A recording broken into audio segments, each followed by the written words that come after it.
Okay, hello everybody. Welcome to Korean Atlanta Mentorship. And in this video, we're going to react to a news story about homes that are exploding actually across the country.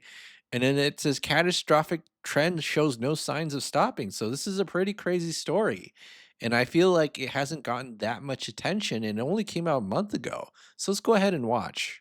I'm National Investigative Correspondent Angie Moreski. Home explosions rocked neighborhoods from coast to coast once again in 2024. As Spotlight on America discovered, 2023 was the deadliest in nearly 20 years for these catastrophic blasts, and that trend shows no signs of stopping. You know what probably it is? If these were new construction homes 20 years ago, they someone probably needed to do maintenance and like with the gas pipes or whatever. And if, I'm pretty sure if they don't replace them, um, they're eventually, the gas is probably going to leak. But let's watch. So we're taking a closer look at what's causing home explosions and whether you should be worried about your home. Oh my goodness! Did you see that? Whoa! Let's replay that. Oh my goodness! And whether you should be worried about your home. This catastrophic home That's like a terrorist attack. Oh my goodness!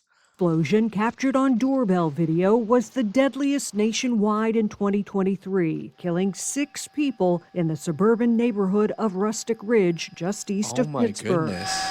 Another horrific blast in Michigan destroyed a home outside of Detroit, killing 4 family members visiting from Alabama. Oh my! And another person killed in a massive explosion in Lancaster County, Pennsylvania, that leveled a local inn.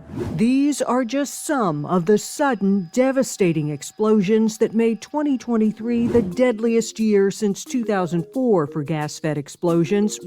Right. So if it's the deadliest year is 2004, then that must mean that this is a problem that's going to happen every 20 years because they have to redo the infrastructure unless I'm mistaken, right? Like infrastructure needs to be maintained and replaced, and I'm assuming that they just didn't do that because nobody cared to. That's just my theory, right?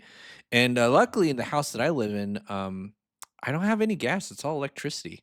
I remember I moved in. I was like, "Hey, where's the local gas company?" It's like, "You don't have a local gas company." I'm like, "Huh? I didn't know that." But in the other rental home that I have, there it is connected to gas, so I might be a little bit worried there if they don't, maintain the infrastructure. So With 23 fatalities, more than 4 times higher than the year before. Rich Meyer is a fire explosion expert who's investigated over 500 fires and explosions involving both natural gas and propane. When you are determining the cause of one of these explosions, these massive explosions, how often is it natural gas pipelines involved? Probably half or more. Aging infrastructure, old corroded gas pipelines are more likely to crack and leak, increasing the risk, he says, of gas migrating underground into people's homes and causing explosions. There are yeah, so it is because of aging infrastructure. And you know what really made me curious? How does one decide that you're going to be an expert in like fire explosions? Like, were you like 17 or 18? It's like, this is what I'm going to study in like college or university, or like, this is my intended career path. I think that's really interesting.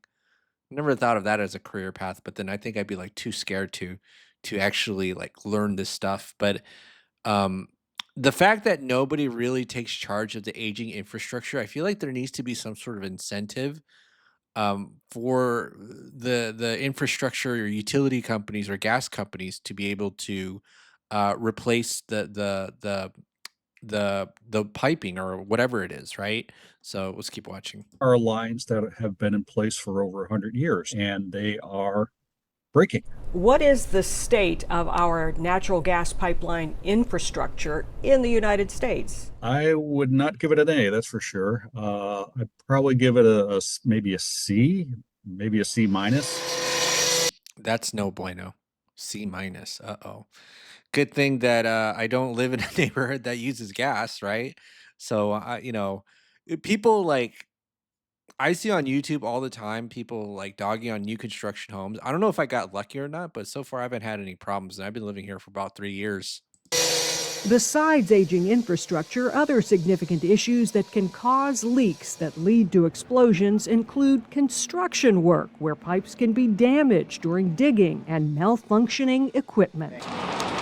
Malfunctioning equipment was the cause of a massive deadly explosion in 2016 in Silver Spring, Maryland at the Flower Branch Apartments. 5 adults and 2 children died. Sometimes when I come out, I think I can smell it. Isidro Vargas will never forget the terror of that night. I saw people jumping from the building. It's been terrible, I can tell you. Investigators concluded a malfunctioning mercury regulator on a gas meter caused the deadly blast. And human error caused a massive explosion here just a few miles away. Oh my goodness. Let me replay that one. And human error caused a massive explosion here just a few miles away in 2022 at the Friendly Garden Apartments, also in Silver Spring. A maintenance worker doing repairs accidentally cut a gas line instead of a water line. What does that mean to cut a water line? Like why would you cut either? Like what does that do? I'm curious now. Why you would do that? But I think like, and this is why it's very important that whenever you design any sort of system, that it almost has to be dummy proof. See, the problem with a lot of systems, and I'm just talking from a general perspective, is that the person who designs the system makes it so elaborate and intricate that an outsider can't come in and figure out what's going on. But again, I'm not like making light of a situation, but it probably not enough labeling and assuming that the person working the system is knows what they're doing intimately, which is probably not going to be true for a lot of cases. That one. Alex Jacqua lives at Friendly Garden. Boom. And then when I look out through the window, and then I saw the flame. It felt like a bomb. Yes. Jacqua's mother-in-law was hurt, suffering a broken ankle, along with 14 others injured, but miraculously, no one was killed. It's like a nightmare. Each time there's an alarm, like smoke alarm, you panic. The National Transportation Safety Board investigates major explosions that lead to fatalities, significant injury, and property loss. But not all explosions are required to be reported to the federal government, making it harder to determine patterns across the country, something investigators like Meyer say is a concern. Do you think we need to have a nationwide database that tracks these explosions?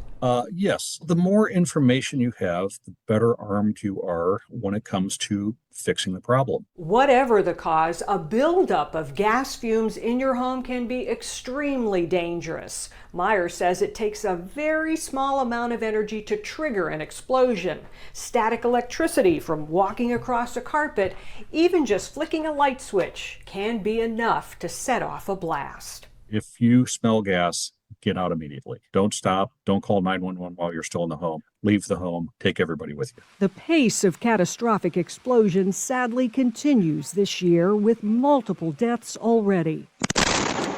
A firefighter killed in that blast that destroyed a home in Sterling, Virginia. 2 children killed in a blast in Missouri, and 2 more killed in another Pittsburgh area blast that left this hole in the ground where the home used to be, plus several more. If you use gas in your home, one way to protect yourself is to get an in-home gas detector. I got this one on Amazon for 20 bucks. All you do is plug it into the wall near a gas appliance. Then, if gas builds up, an alarm sounds warning you to get out. A small investment to potentially save lives. That's what I would probably do if I had gas, but luckily I have electric everything. Even in the place where I do have gas in my rental property, I don't even know what the gas is for, to be honest. Like, because everything's electric. So, like, why did I turn on the gas service? That's interesting. I probably need to figure that out. For Spotlight on America, I'm Angie Moreski. here we That are is at the so end. crazy. That is crazy. Oh my goodness. There are so many things going wrong. And I feel like nobody really thought about aging infrastructure, or maybe it was kind of like that quote from John Maynard Keynes. If you ever heard of that economist about how in the long run it doesn't matter, we're all dead. You ever hear that phrase? I think I'm National I think that's what happened when people 100 years ago decided to put this kind of infrastructure in a home and then just not care to update it, right?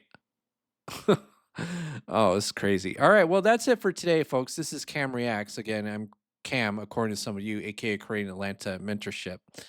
All right, I'll see you on the next video. What do you guys think? It's crazy, right?